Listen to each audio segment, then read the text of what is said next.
All right, welcome back to another episode on the Boomer Bust channel. We're doing some NBA talk. Again, got my brother Trey in here.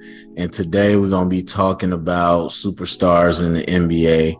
Again, we got the off season, kind of that dead area between football and basketball. But the conversation about superstars has always been a long-standing one. Of course, as time goes on, new superstars show up, old superstars go out. But the definition of a superstar is always different depending on who you watching, who you talking to. And the phrase club superstar, if you think about it as who's in the club these days, and with Madden coming out, you got the 99 club and discussion about who's the lead and all that and who's got the X factor. So it always is an interesting discussion that's different sport to sport. So like I said, me and Trey, we're going to talk about what we define as a superstar. And then we're going to talk about in the current NBA going into next season, who do we think are a part of club superstars? So, then I'm actually start off with a different question first. So Trey, in your thoughts, do you think superstars, or at least the number of superstars, has gone up or down over the last 20 years? The number of superstars. I'll say the number of superstars they probably went up. Yeah, I'll say they probably went up considering like a lot in the 2000s. So we're talking like early 2000s. Shaq, like Lakers, Spurs. Then you had like, I think, a Heat, Pistons. Then it was like Celtics again. Then it was Celtics. Then Lakers again. There's like a lot of repeat champions. So the way I do how I define superstar, a lot of it's based on winning and championships. So I think it was a fairly small number of people that you consider superstars. And then I think that number has gotten bigger, especially because I think the talent just has got better. Yeah, so we could slide into that conversation of kind of how we define it. And just to quickly pick up on your last point, as I was giving it a thought and thinking about it, I do think winning comes into a part for me, but I think I mostly focus it in the regular season more so than the postseason. But postseason does matter too. But anyway, so I'll let you kick off first if you want to break down how if whoever a player is, we say, okay, is this a superstar? What's your criteria for determining a superstar? And also, if you could add on if it changed at all in this new era. So for me, my definition of superstar is a little more restrictive because it's a higher criteria than most people when they're talking superstars.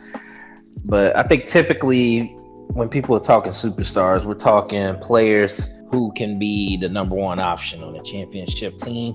So typically that's always around 10 to 12 players roughly or so.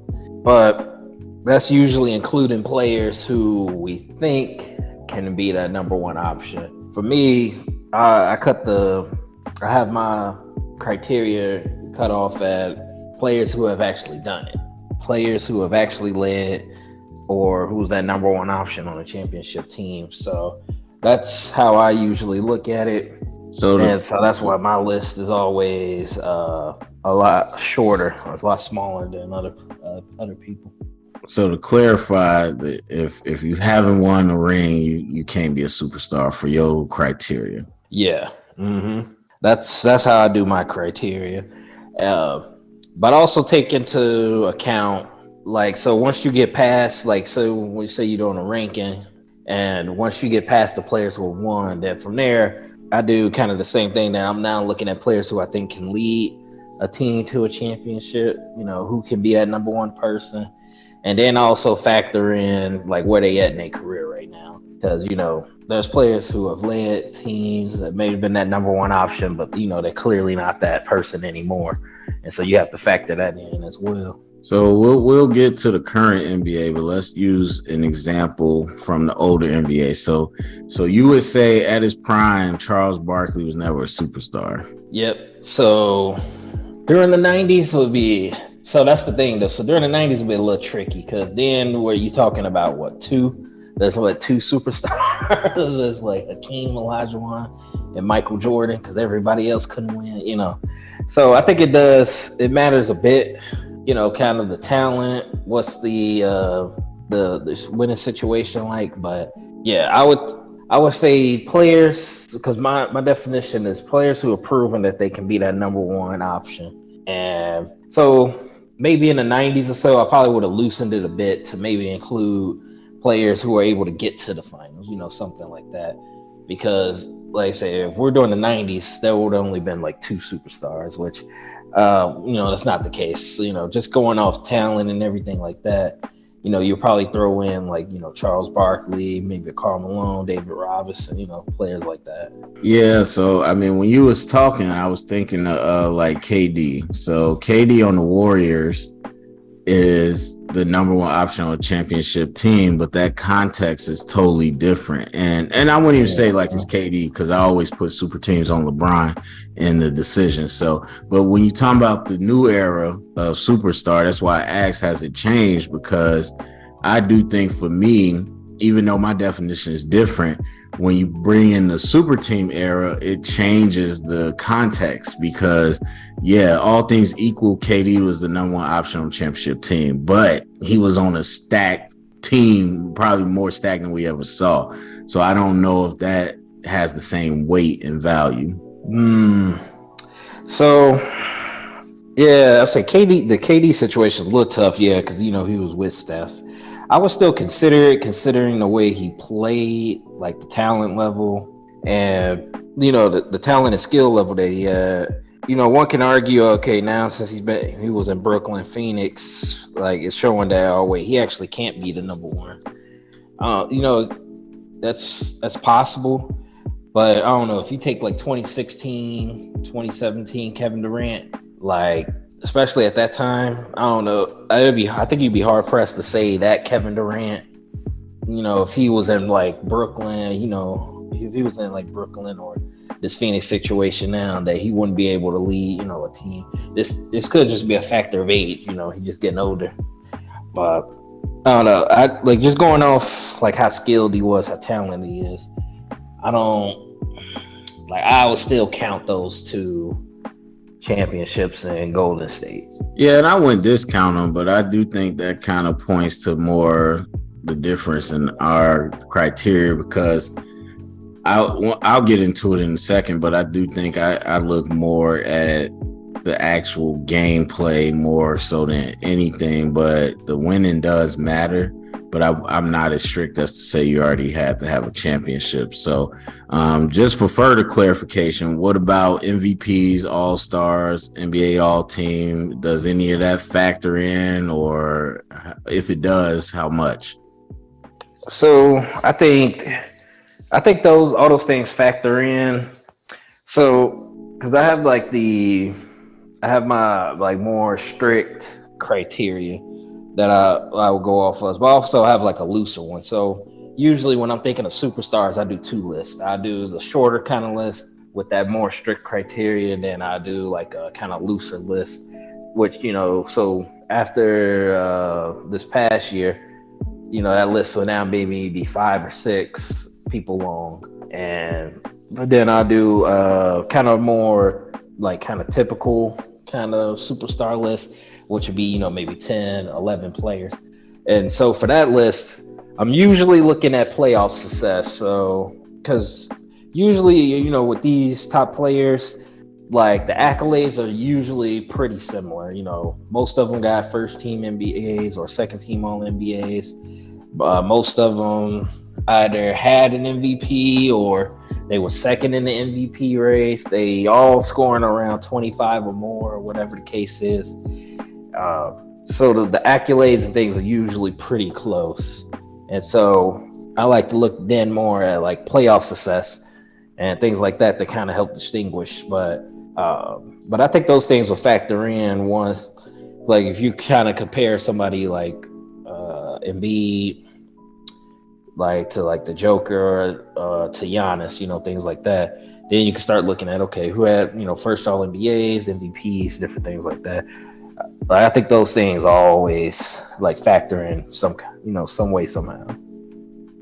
Yeah, I think it's tempting, of course, to rank and all that, which, anybody that listens to me know I'm more analytical. So essentially what you're saying is you could be different levels in superstar or club superstar. And again, that's true. Like I said, that's a popular kind of discussion. And, they had illustrations in the memes.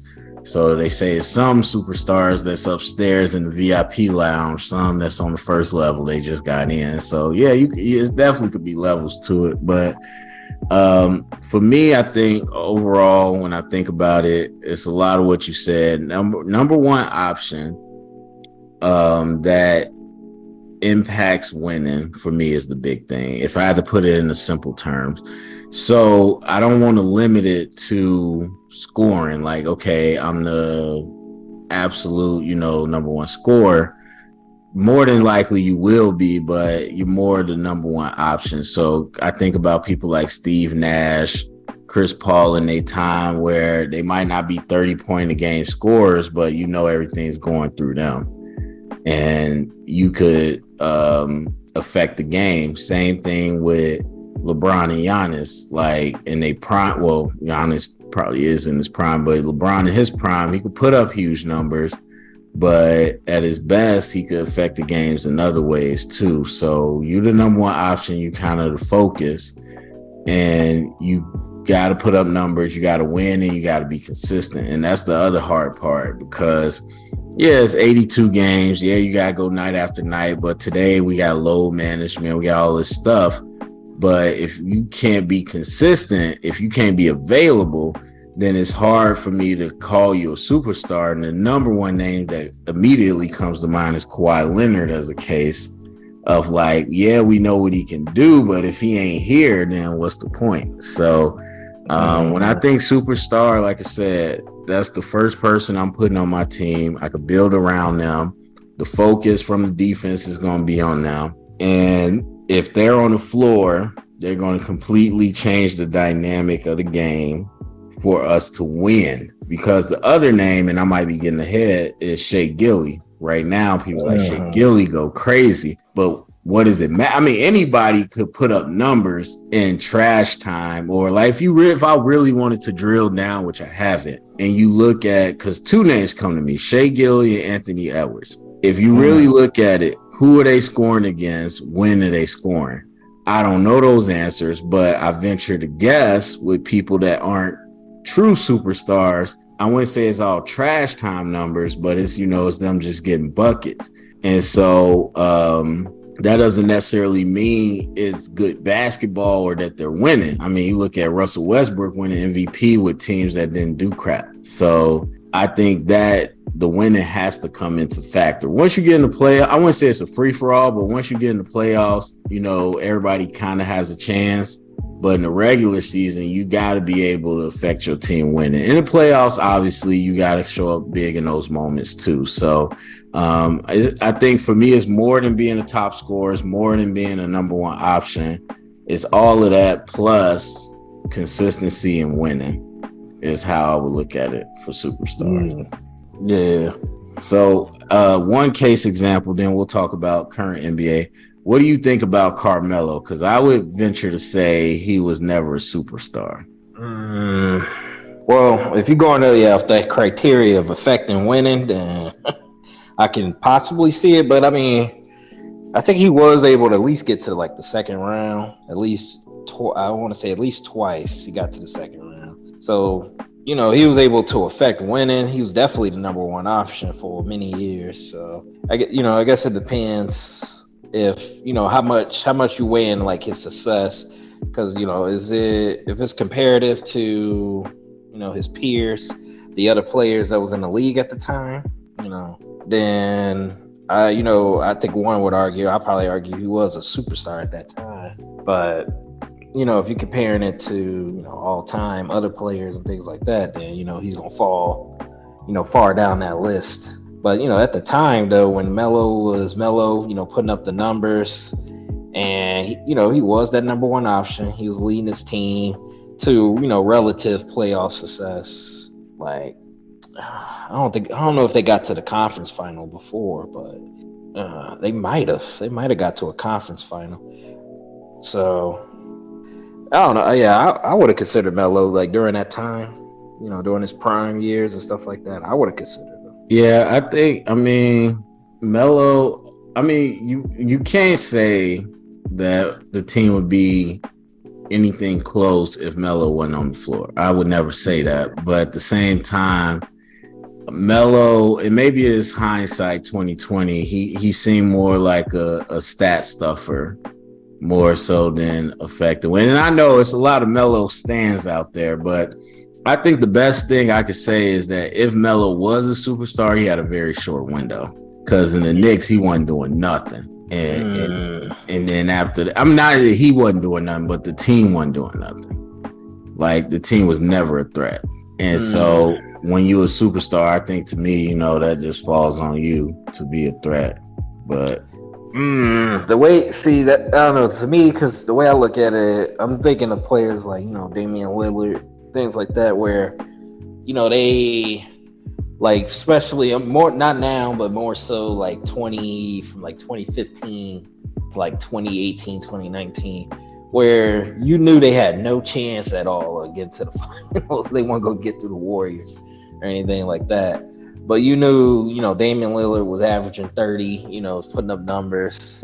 And, so he had the numbers, the consistency, the accolades.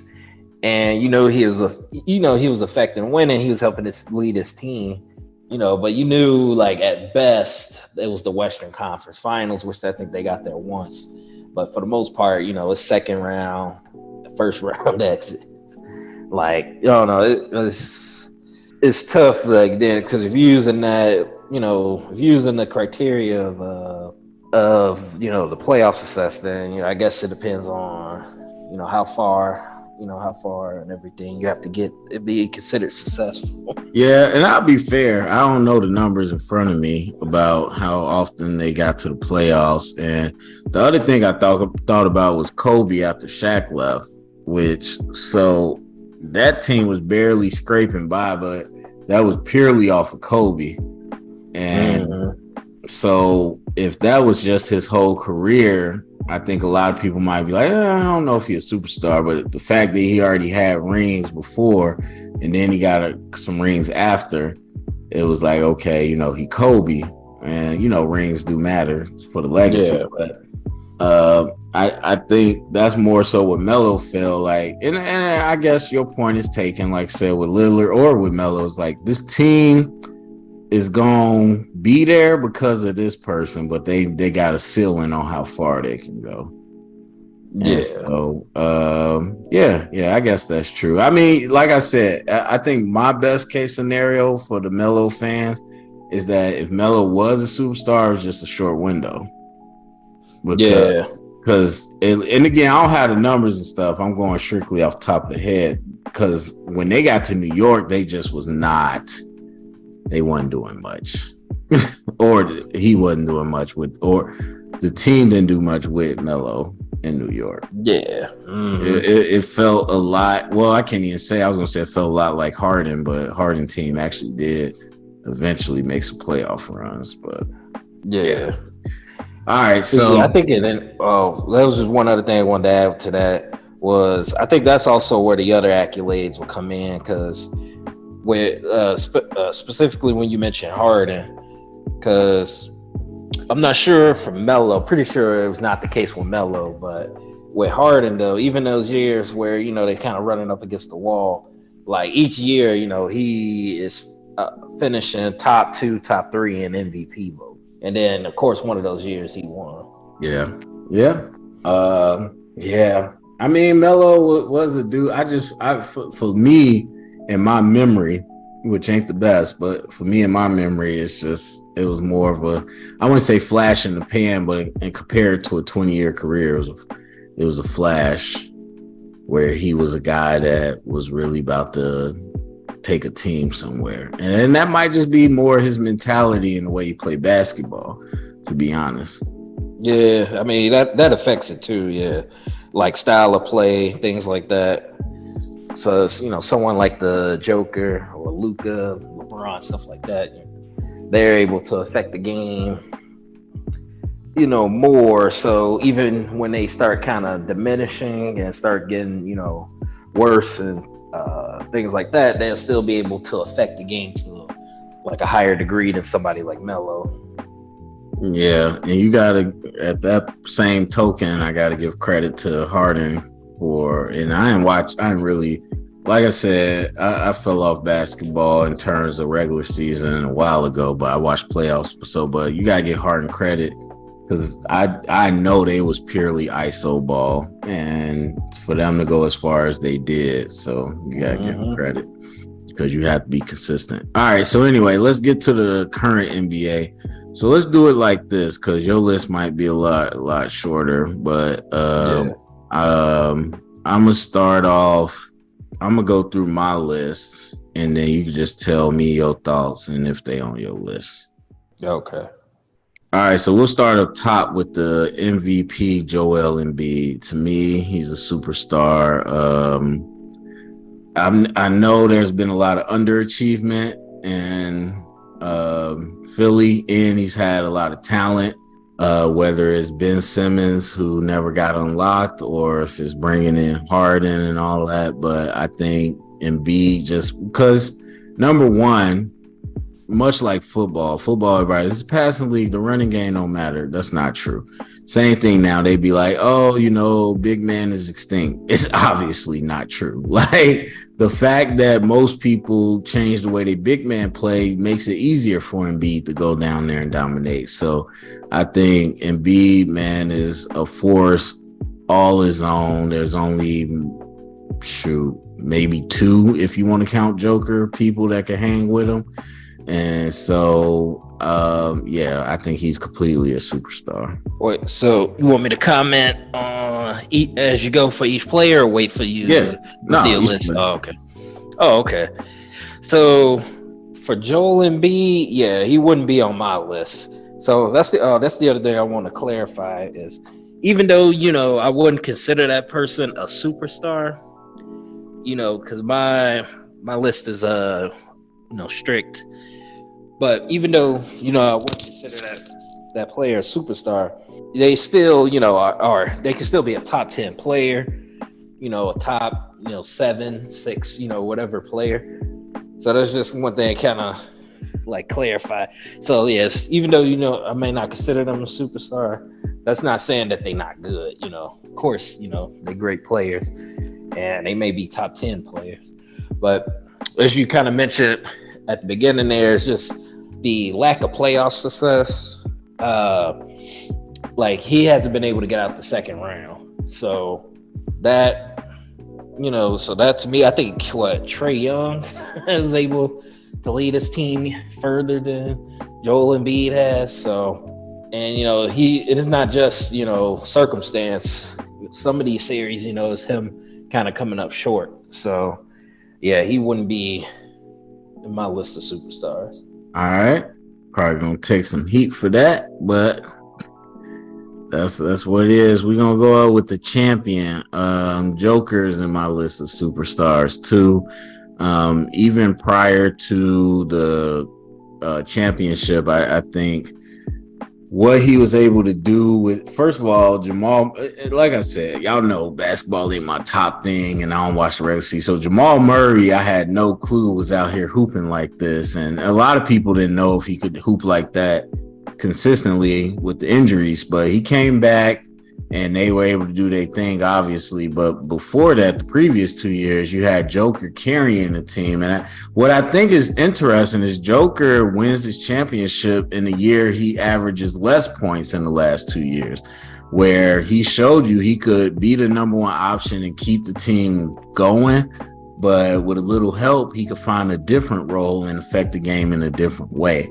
And Joker, to me, is definitely a top tier superstar because you get obviously a lot of guards that can't play defense, and he's a big that isn't a defensive big, but he's so high motor and savvy that he does something on defense. He don't just stand there.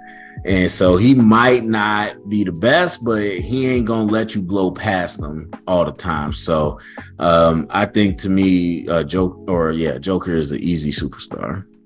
Yeah, agree. Yeah, easy superstar, especially now winning the championship. So Joker's now part of like my group of superstars. In that same conversation, Giannis. And Giannis is very different than Joker. Giannis had to really develop and develop his game. And I think he's still developing his game, which is scary. But right now, physically, he's just such a dominant force on both sides of the ball. I mean, you talking about a guy that might definitely top 5, but might be the best rim protector in the game. And then on top of that, he's easily could give you 30. So there's a lot of thoughts about his situation there, but you can't say as good as Drew Holiday been, even with Middleton at his peak, you can't say that Giannis completely drives that team.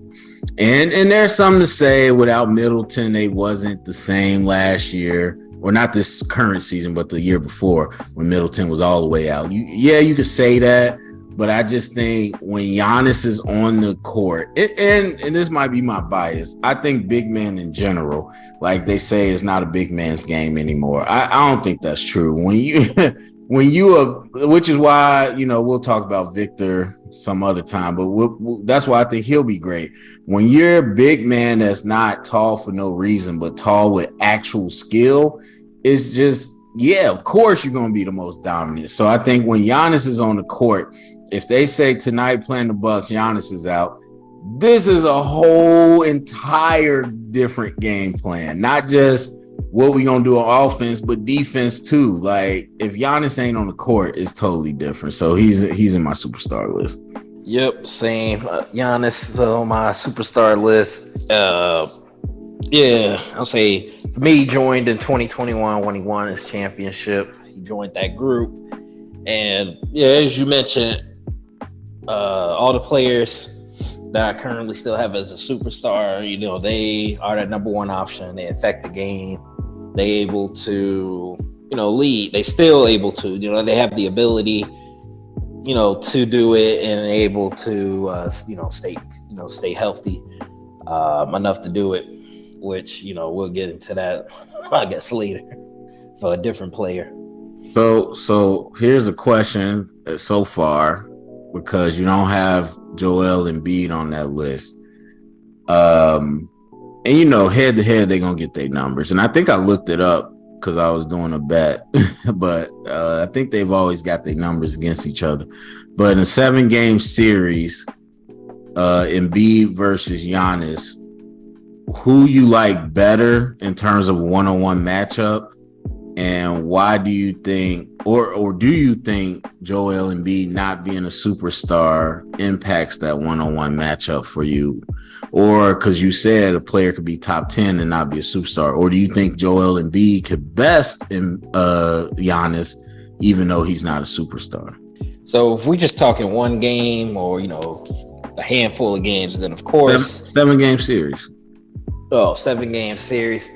Well, especially if we talking the playoffs, I definitely think Giannis and whatever team that they assembled around them is going to win, because like specifically in the playoffs, Joel Embiid seems to kind of shrink a bit.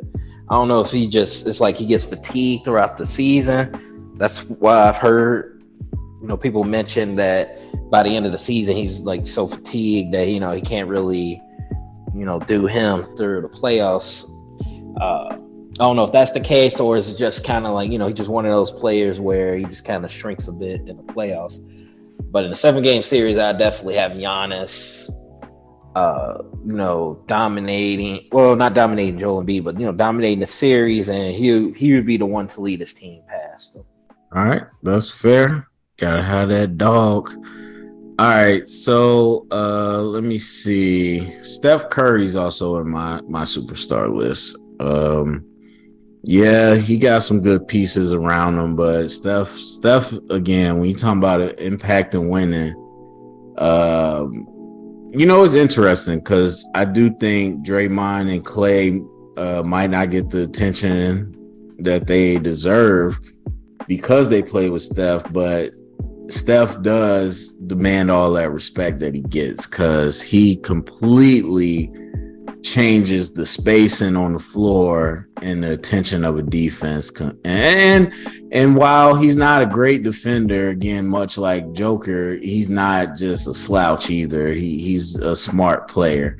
He's going to try. He reminds me more of Aaron Rodgers. Aaron Rodgers always catching the defense with 12 men or getting them off sides. Like he's just always savvy in that he's going to take advantage of your mistakes. And he's getting up there, but I think still you got a Steph Curry who really impacts winning, and obviously he's done it accolades wise, but I think he's still up there. Yeah, I agree. Steph is still definitely a superstar. He's still in my top five of all play of the sorry of current players. So he's top five of current players. And yeah, he's definitely a superstar because we seen it, just not this past year, but the year before.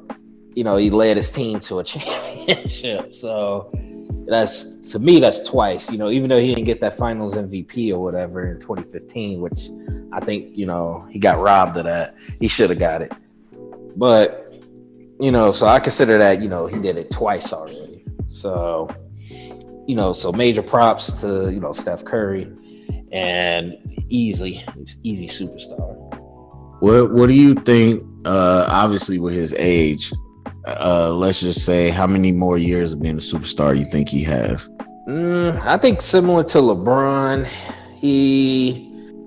Actually, probably even more so than LeBron because of how much skill, that he relies on.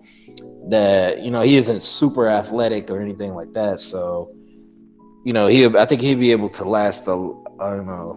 Maybe I don't know. It's hard to say if he'll last as long as LeBron, because LeBron, is still kind of trucking along. But I think in a similar mode to LeBron, he'll be able to keep continuously putting up numbers, affecting the game. It's going to be a little harder considering he's a small guard, but I think he'll have at least, because he's about 35 now. So I want to say at least till he's 39. So maybe another 3-4 at tops, more seasons. Yeah, I'm somewhere around there too. I think he doesn't take as much punishment, obviously, as a guard, but the other thing to consider is that they do a lot of off ball. Like he's not a ISO player necessarily, so it is a lot of wear and tear on the legs. So the determining factor might be when does that come into play, but outside of that, it's not like he's banging down in the trenches. So I do think him and LeBron will have a difference kind of there. But I do think about probably 3 more years or so. But speaking of LeBron, that's probably the biggest question. I don't have LeBron on my superstar list anymore. And I would say, LeBron's not carrying the team no more. And to me, it's been a few years since he was carrying the team. I do think he could put up numbers when he wants to. Obviously, he's shown incredible longevity in terms of just his career, but in terms of a season, especially this year, you saw it, man. The fatigue wore down on him, and it's been a long time since he did it without any superstars. Not to say that when he was with the Heat, he couldn't have led a team without those guys in the super team, but he chose to. So he's just kind of been with stars for a very long time. And I think if you could say with the Heat, he did this with other stars, there's no way you're going to tell me LeBron at this age can do it without stars. No, he's been doing that since he was young. And so I don't think if Anthony Davis was out for a season, the Lakers would ever do anything. He needs that extra help. And he just can't take over a game anymore like he used to. Obviously, when we're talking about his career, that's a different story. But in terms of the 23 season, I don't see LeBron as a superstar in this game.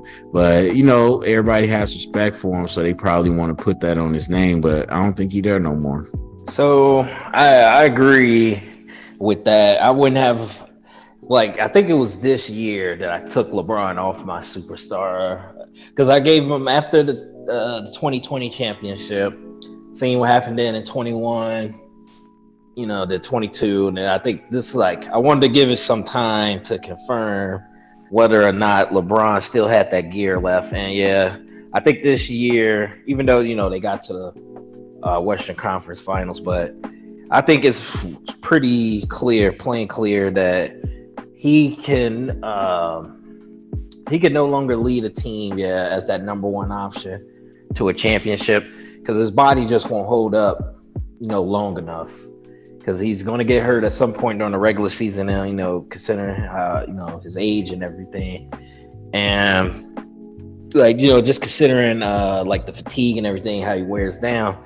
I don't think he's able to sum up that energy and that play in order to be that number one guy anymore. So I agree. I agree with that. That of course, he's still a great player, still top 10 player, easy.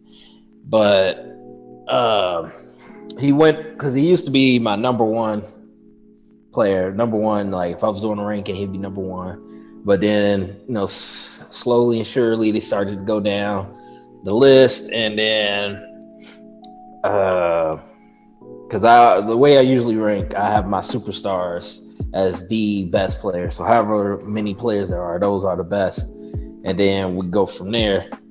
And so he started moving down the ranking, and now, I took him out of the superstars because of all the players now, you have to pick the ones who can be that number one. LeBron, he can't be that guy anymore. Which is it's crazy that he was able to hang on for so long. Considering what he's going into year 21, so he was able to be that guy for 18 years. Yeah, I know the LeBron fans gonna have to debate, but when we're talking about going into the 23 season, I don't think he got that no more. And like you said, top 10 is tough for me, but not to say that he ain't talented, but I couldn't say he's a superstar. So one person that for me is in club superstar, but barely, next to the exit, is Jason Tatum. Tatum can clearly carry the team on certain nights. It ain't always consistent though, and it's not like he's an injury factor. It's not none of that. And obviously he's very dynamic in the things he can do. Honestly, there's some games he could have 15 assists. There's some games he got 20 boards. He's very dynamic. And he's a legit scorer, but I think that just comes down to the person. He's just not consistent, especially in the playoffs. And so I don't care if it's the coach change. I don't care if it's a philosophy or whatever it is. A superstar should pretty much drive the bus. So if a coach come in here trying to do things different, whatever, you should be able to rally the team and carry them. And so he has done it. You can't deny what he's done so far, but it's just so inconsistent to me. So he's in the club superstar, but it's just barely because I don't know him personally, but, watching sports and seeing players, I just don't think he has that dog in him. I don't. I know you said his favorite player, Kobe, and all he wants to be Kobe. I don't think he got Kobe dog in him. I don't think he got Mike dog in him. And that's why I think he's always going to be on the line for me. So, yeah, I don't have Tatum in my list of superstars. Good, but that's only because, he hasn't won that championship yet. But for me, so easy top 10. I put him in a similar tier to, Joel Embiid, but, Joel Embiid is, clearly I would say is a better player. considering that he won an MVP. He's always been in that MVP conversation for what, at least 3 years, if not 4 years. So, uh, but similar to that, it's like they both. Well, actually, I would say Jason Tatum has had a way better showing in the playoffs because he has been, he's been inconsistent. So sometimes he's that guy, he'll drop, 40 or something on you. And then other times he kind of fades or whatever the case may be. But he still has been able to help lead his team to the finals, Eastern Conference finals, different things like that. And especially in 2022, like, it can't be overlooked, like what he did against Milwaukee, to get them to the Eastern Conference Finals, and then what he did to get them to the finals. So, but I know I hear what you're saying with that he could be really inconsistent, uh, but I think if you're basing it off, the ability to be number one, uh, consistency, and the playoff success, then I definitely think he easily checks all of those. Because even though his playoffs has been a little shaky, his regular season has been really great. He's been like what, first team All NBA at least once, if not twice, these past few years or so, and they've always gone far in the playoffs. Yeah, like I said, I got him in there. He close to the exit. All right, next up, I got Luka. I think for me, he's an easy superstar. He's much like LeBron, and not to say he's as good as LeBron, because LeBron is more dynamic, but he's much like him where he kind of becomes a black hole with the ball and everything runs through him. And he's good enough to do that now, but much like LeBron, as soon as he's not good enough to do that, you might see him fall off. But that we're talking about a long time for now. Just because while Luka is a dynamic passer and everything, he's much more like Russell Westbrook and Harden in terms of he's not controlling the tempo of the game with his passing, more so that he is trying to get a shot off, and if that don't work, he'll get the ball out to somebody. And he's a better passer than both of them, but he just kind of becomes a black hole. So that affects the offense. I mean, Kyrie's coming back and all that, so we'll see if he shows a difference in terms of being off ball and impacting the game differently. But right now, he's kind of I wouldn't say a one-trick pony, but he's one philosophy. And much like Harden, LeBron, if you are still great at it, you could be great. But once he's not, then we'll see it. And in terms of like long-term winning, I mean, this might be a case of just how they constructed the roster, especially before Kyrie. Like, obviously, if Luka ain't on the floor, Dallas ain't doing nothing.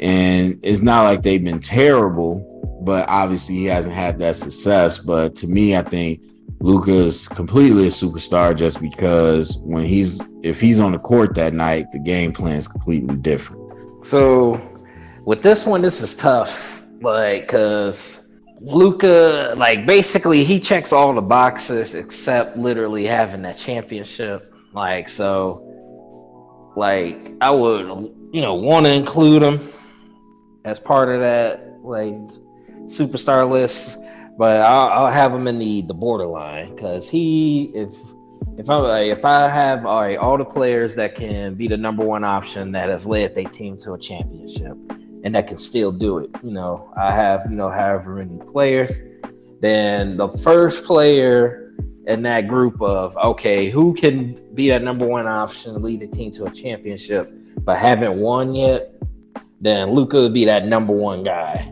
on that list. And so for my criteria, he's borderline like superstar. And like he just needs to have that playoff success, lead the team to a championship. He's young. I think he's 24, maybe, if not 23. So, he still has plenty of time. But yeah, of course Luka, is great, amazing. Like his accolades is crazy. He's going to win an MVP, with probably within the next 2 to 3 years or so. But yeah, it's just he's just missing the championship. That's it. All right, so the last one that I don't even know. Honestly, I don't know. This is a toss up because we're going into the area of the borderlines. Um, is Dame Lillard. So Dame, I completely recognize everything he's done. My only thing is he's just a scorer at the end of the day, which draws a lot of attention, yes, but he ain't no defender. He ain't necessarily a passer. And so Dame on the court changes things, yes, but he's just a scorer. And I don't see him like a Steph Curry. I think Steph Curry has a different level of basketball IQ to him, which makes, I think, his superstar status more solid, even without the rings. But Dame Lillard, I think he right on the edge for me. I don't know, but I could possibly say he's a superstar. But what do you think? So he wouldn't be in my list of superstars because he hasn't won a championship. But even then, I don't know. He would be borderline superstar because usually for my borderline superstars are the players who have that ability to be the number one option, but they haven't done it yet. And so Dame is on the borderline of those players, like of getting into he's on that borderline of, is he able to be the number one option or is he not? And so it's hard to say because we've seen him, be the number one option, and it may be a case where he just may not be good enough to be the number one option on the championship team. He may have to be the second best player, but yeah, it's hard to say. Yeah, but overall, though, yeah, he wouldn't be on my list of superstars. All right, so it's two I forgot that we got to talk about first. There's a lot of names out here. All right, so I'll make it quick. Kevin Durant, he's in my list of superstars for all the obvious reasons, even without the rings. I mean, I forgot how young he was, took in his team to the finals. So, I mean, Kevin Durant is still there. The question, again, like Steph, how many more years does he have? But I think, and the health becomes a question too, but I think KD's in there. Yep, agree. I have KD in my list of superstars. As you mentioned, the championships, all the other accolades that he's done. Similar to Steph, he's getting up there in age. You wonder how long he'll be able to hold form. But I think as long as he's an efficient, overall a really efficient, high level scorer, and he is similar to like 2021 when they got eliminated by Milwaukee. Like if he still can be that level of player, which I think he is, and I think he still can be, then he's perfectly fine and superstar, and club superstar being part of that list. And then it's the only question is how long, do you think he could stay in there? I'm thinking similar to Steph, like maybe another 3 years or so. At some point you expect, he's probably, I don't see him hitting 40. So I think he's going to retire within 3 years. All right. So one of the more controversial ones is Kawhi Leonard. Kawhi Leonard for me, he just don't play enough. I mean, at the end of the day, and when it comes to the young players and rookies and stuff, I always fight against the label of bust when somebody's been injured. But we ain't talking about a bust. We talking about a guy we know what he can do, but he just don't be doing it. So I can't put him in the superstar category solely because he just does not play. And it seemed like, honestly, he don't want to play all the time.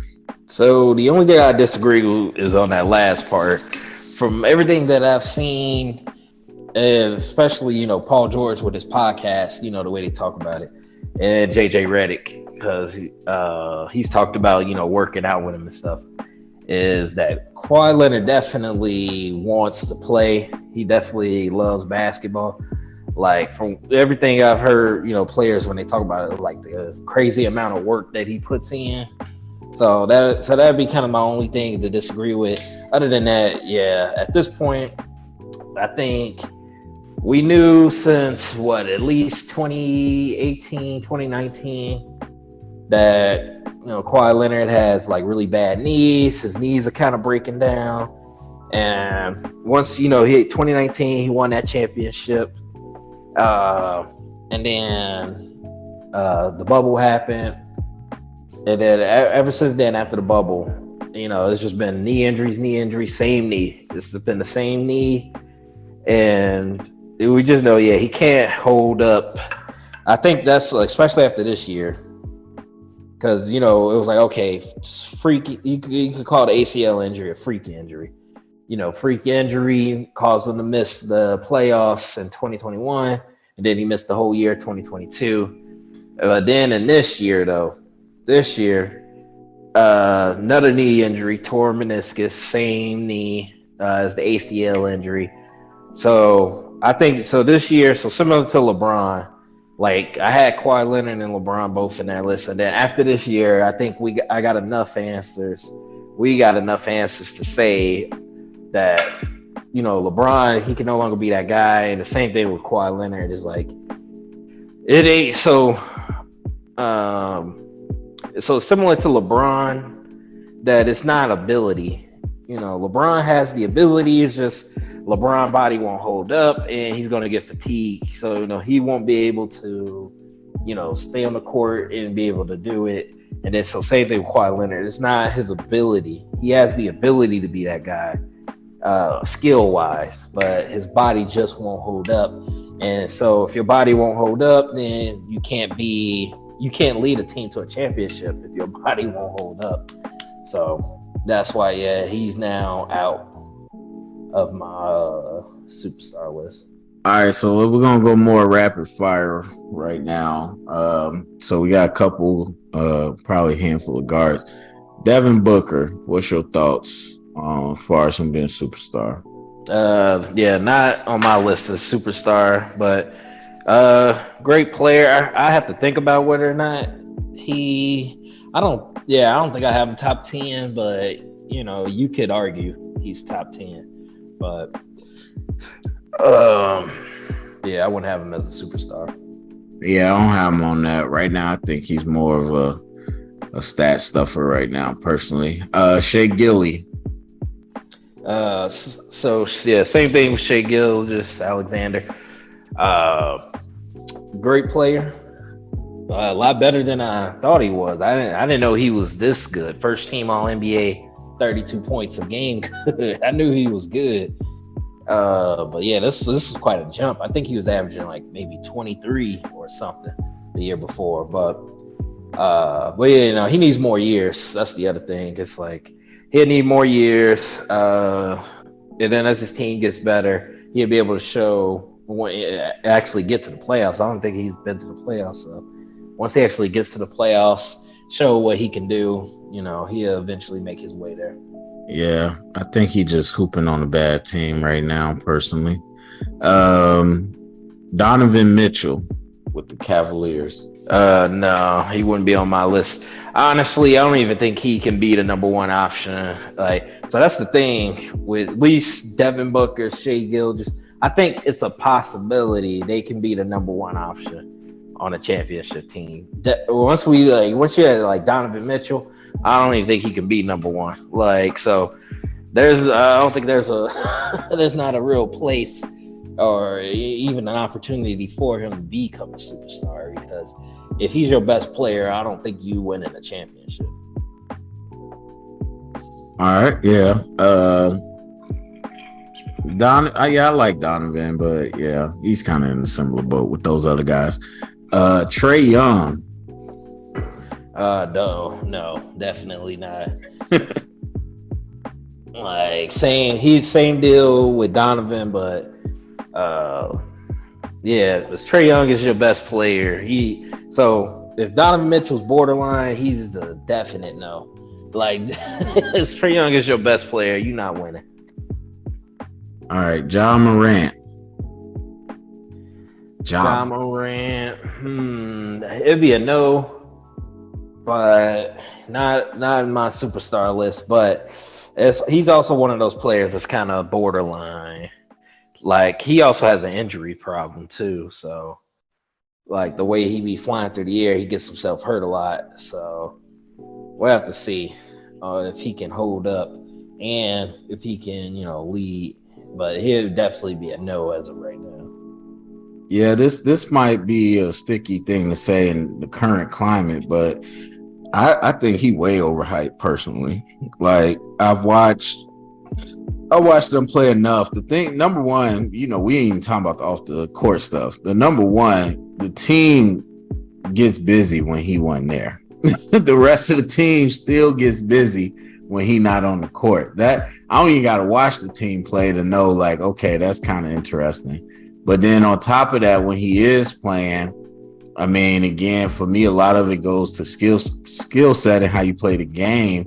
Yeah, you can't account for that type of athleticism of what he might do, but you can account that he ain't really about to distribute the ball like that, and he definitely not about to shoot like that. So to me, he ain't a big enough threat to even be considered a superstar, even though I felt like before the whole situation, the league was trying to make him a superstar. Much like I feel like they tried to hype up Zach LaVine because he's a high flyer. And obviously Zach can shoot better, but he's a high flyer. So it's like, oh, look at this guy. But I don't think John Morant is. I don't want to say he's not better than Trae Young, but I almost feel like I might want Trae Young.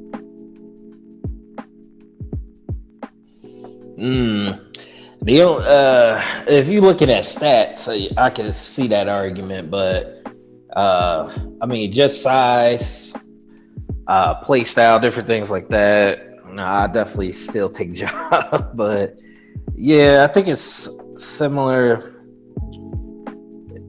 So John Morant, so not this past year, but the year before. Yeah, I want to say maybe 2022. Is similar to like Shea, where he had that like big jump from. Let me see. They were what 2018, 2019. So they were 2019. So in like years, I think going into his fourth year, going into his third year, he had like that big jump, similar to like Shea, where he went from, I want to say he was maybe in the 20s or so, where he just had like a really big jump in scoring and all these other things. And so after that 1 year, people was like, okay, he's now top 10. Like, I think after the 2022 season, I think people were like putting him top 10 and stuff. So it's it's one of those things where it's just had that big jump. He's really exciting, different things like that. Yeah, and then definitely, lead the league when they got an exciting young player, they want to promote them and all of that different things. So I think that's kind of where that hype. I still think he's a great player. We have to see, how he needs to still develop. He's still really young though, but he needs to, continuously develop and work on his playmaking and stuff like that. How do you think it factors in with the team's success when he ain't on the court? Like if everybody else healthy, you got Jared Jackson, Bane, obviously you don't got Dylan Brooks no more, but when they were all healthy and you just was missing John Morant, they were still getting busy. I think that just speaks more to the coaching and the talent that the Grizzlies had, and Desmond Bane, how he's grown, because he's developed his playmaking and other skills like that with Ja being out, and they put the ball more in his hand. So I think that just speaks more to that than anything. If it was a team with worse talent, worse coaching, then I think we'll see the typical effect where you lose your superstar player or whatever, or your star player, and then the team kind of crumbles. All right, so we got two more we'll get up out of here. These are two very interesting ones. So Anthony Davis, AD, all day, or I forgot what Skip called him. But so for me, he is by definition a borderline, just strict off criteria.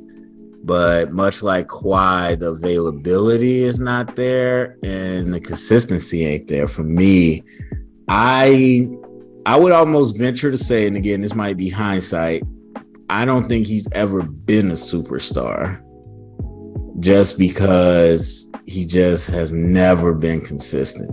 Like, people joke and saying like 60 games is a full season for him. So that's where I'm at with him. So yeah, I agree. He's definitely never been a superstar. You could argue that after that championship, the way he played in the bubble, but even then, I wouldn't say he was a superstar.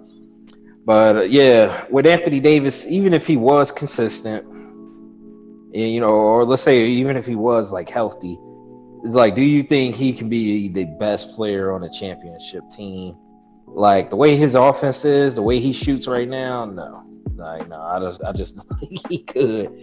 And you know, that's the thing, is like, even in you know, the 2020 championship that they won, that was, you know, LeBron leading the team. LeBron was the number one option. You know, set things up and all of that. I don't know. Yeah, honestly, I just don't think that Anthony Davis can be the number one player, the definitive number one player, you know, or where he, you know, for him, he's like that top defensive guy while also leading the offense. You know, they running the offense through him. I mean, it depends on what you mean. Can he do it? You mean skill wise or production wise? Because skill wise, I do think he could do it. I do think, especially when Boogie came to New Orleans, I think that's when AD was forced to develop more of a shooting game. And I think it can be there. But yeah, if you talk production, we know he ain't going to be consistent with it.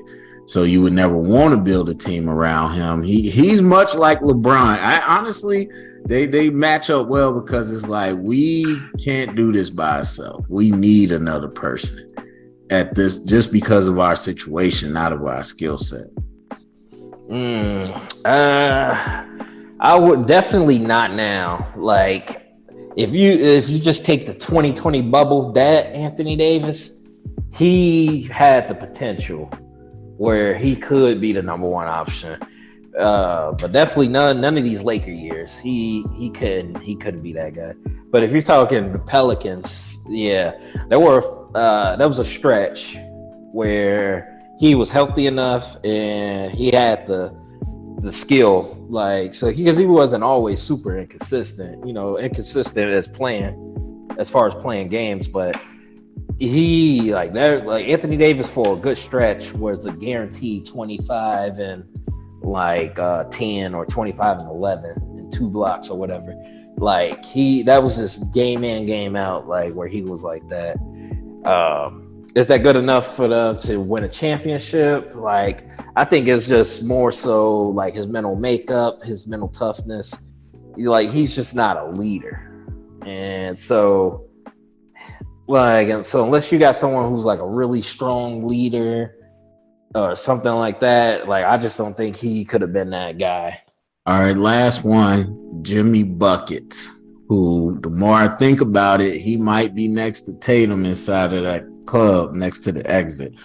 And it's a bias because he was Chicago Bulls, but overall, I mean, he's clearly a different player than he used to be. But you know, it's funny because we talk about like Tatum. Actually, funny, I just said that. Tatum has all this stuff, but he got no dog in him. And Jimmy has nothing but dog in him, even though he don't have all the bag that Tatum does. So because he's willed that Heat team to a lot of stuff. So I do have to actually put him in my club superstar, although close to the exit. So he wouldn't be in mine, like, just based off the championship. Like, but yeah, he's, you know, got his team to the finals twice. But I don't know. Jimmy's a weird one. He's like similar like Kawhi Leonard, where except Kawhi Leonard in the regular season will still play at first team All NBA level, All Star level, and lead the team to a high record and all of that stuff. When he's healthy. Jimmy Butler, like he's like a real like borderline All Star, like average, low 20s kind of player in a regular season, and then in the playoffs he turns on, and he turns up to be that high level player. So Jimmy Butler's a weird one, like so even if he did win a championship, it'd be one of those tough, like tricky ones. Like if he's playing like at a barely all-star level, but in the playoffs, he becomes a monster. Like, But how much? How much do you have to account for the fact that he is a elite defender? I think it all factors into like their style of play. Everyone has a different way of being effective. So so as you mentioned, like you're not just looking at scoring. Who can be this top elite level scorer. So it's similar to, well, I think what they call it, the not the win shares. It's the wait, is it the win? I forgot what they call it, like the defensive win share or It's the, I think anyway, it's the offensive rating and the defensive rating, and so from there, then they get a net rating when I think they put the two together or so. But so I think it's similar to that, or yeah, it's similar to that in that instead of looking at okay, offense, defense, you kind of look at what's the total overall, like what's the overall effect on the game. So, for example, for somebody like Jimmy Butler, or like a Giannis or something, they have, let's say out of 100, they have like a 95%, 95 effectiveness, total effectiveness. That 95 may be made up of, so much is offense, so much of it is defense. Compared to Joker, where he may have a 95 also, but of that 95, 80, 85 of it is offense. So so it factors in as far as we're looking at their total production, their total. Like, we're looking at their overall effectiveness on the game. Where if you're that good offensively, where you affect the game so much that you can be, either really average to kind of below average defensively, then kudos to you. You can like that's how you affect the game overall. Is that all right? If I rest, if I'm not that great on defense, but I can be super effective on offense. So that's how I think how it factors in. All right, so I'll wrap it up with a hypothetical in terms of superstar. Let's say the Timberwolves win the championship. Big Cat, Anthony Edwards is neck and neck with they neck and neck with scoring, but Big Cat takes the Finals MVP. You think Cat is a superstar? Edwards is a superstar? Both or neither? So in that situation, that'd be a tough one because Anthony Edwards is super young. So, it's hard to, when we talk about consistency, he just hasn't had many years to really prove it in and out. Yeah. But, and then, so Cat, he's had time. He's had a lot of time. But Cat's never been in that echelon of player. He's similar. It would be kind of similar like Jimmy Butler, where like during a regular season, he, of course, he's great. He's an all-star, level player and everything. But he's kind of in that like maybe 20, like below top 25, stuff like that. He plays around that level. So if and then in the playoffs he turned it up to which that'd have to be the case. He had to turn it up to just this incredible, crazy level in order for them to win. Like it'll make it difficult, especially because the cat maybe has maybe a couple All NBAs, nowhere near in the MVP running or anything like that. And so it'd be one of those weird ones where you have to really see how the game went, how effective they were. But I think at the end of the day, so Cat wins the Finals MVP. So if he was the most effective player and kind of was the guy for the team, then I'd probably say Cat would then be that superstar player. It would kind of like a Shaq Kobe thing where if you want to include Anthony Edwards, you can, but if you don't, because you want to say it was Cat, it was that guy. But I don't think you'd be wrong if you said both. But the way I think I look at it, I definitely put Cat in, and then I think Anthony Edwards would be borderline. All right, yeah, that's it. So, I mean, not to give it more context, but I guess I will. So if it was Anthony, if it was Big Cat averaging 26 and Ant averaging 24, how I look at it, to me, even with Shaq and Kobe, if you want to say that, it is hard because I can't discount what that other player did.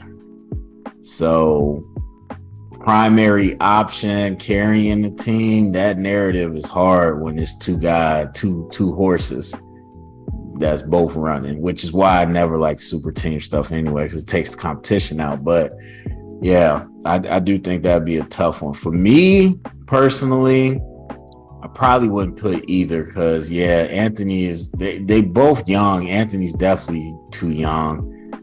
And I wouldn't know in that situation who, I mean, it's kind of, I wouldn't say it's exactly, but like people debate Mike and Scotty. I think I fully 100% would say Mike could have did it without Scotty. I know Scotty couldn't did it without Mike. And in the case of Big Cat and Ant, again, context of how it played out would be something, but 26-24, I wouldn't know what to say. So I probably wouldn't put either of them in superstar if it was me. Yeah. The only thing is, so if they're having 26-24, then my guess is they playmaking of either one of them or some third player or they defense likely. The defense that they was playing had to be elite in order for them to have one.